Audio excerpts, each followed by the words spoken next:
தமிழ் சினிமாவில் 1980 காலகட்டத்தில் பார்த்தீங்கன்னா கவுண்டமணி, செந்தில், சுள்ளிராஜன், ஜனராஜ் போன்ற காமெடியில் கலை கொண்டிருந்தாங்க.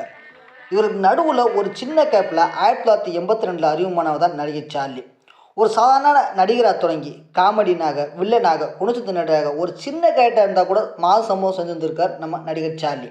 அதனால தான் இதுவரைக்கும் தமிழ் சினிமாவில் நீக்க முடியாத ஒரு சிறந்த நடிகராக கூட விளங்கியிருக்கார் நடிகர் சார்லி. அதனால தான் இவரை அமைதி லெஜண்ட் நடிகர் என்று அப்படின்னு கூட சொல்கிறாங்க. அவர் அப்படி என்ன அமைதியான சம்பவம் செஞ்சிருக்காரு அப்படின்னு காணொலியில் பார்ப்போம் வாங்க.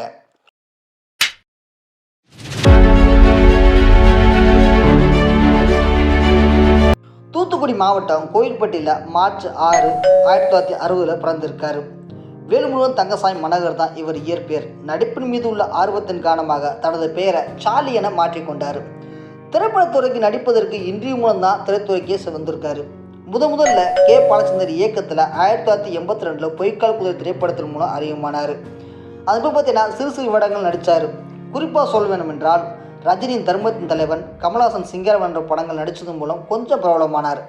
பிறகு பார்த்தீங்கன்னா பெருசாக முன்னேற்றம் இல்லை, சிறு சிறு வேடங்கள் நடித்து கிடைக்கும் வாய்ப்புகளை படத்தில் பயன்படுத்தி வந்தார். 2000 வருடங்களுக்கு பிறகு தான் சினிமாவில் இவர் உச்சமான இடத்துக்கு சென்றார் கூட சொல்லலாம். 2000 years later.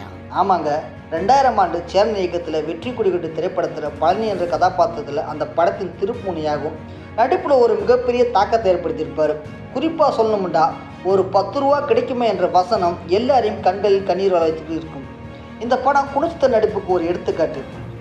ஒரு 10 ரூபா கிடைக்குமா? அதே போல் காமெடிக்கு சொல்லணும்டா, பிரின்சு படத்தில் கோபால் கதாபாத்திரத்தில் வேற லெவலாக நடிச்சிருந்திருப்பார். வடிவை விட இந்த படத்தில் சார்லி தான் ரொம்ப ஃபேமஸ் ஆனார். அதே மாதிரி வில்லன் கதாபாத்திரம் சொல்லணும்டா, மாத நடிப்பில் வந்த ஜே திரைப்படத்தில் எம்எல்ஏ கேரக்டரில் செம்மையாக நடிச்சிருப்பார்.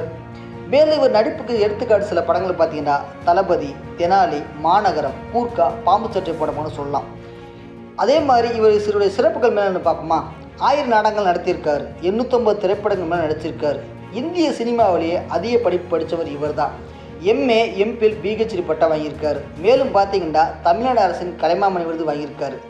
தமிழில் மட்டும் இல்லாமல் தெலுங்கு, மலையாளம், கன்னட படங்கள் நடிச்சிருக்காரு. இந்த தகவலில் உங்களுக்கு பிடிச்ச சார்லியோட திரைப்படமும் அவர் நடிப்பு நடிச்சை பற்றி உங்களுடைய கருத்துக்களை கமெண்ட் சொல்லுங்கள்.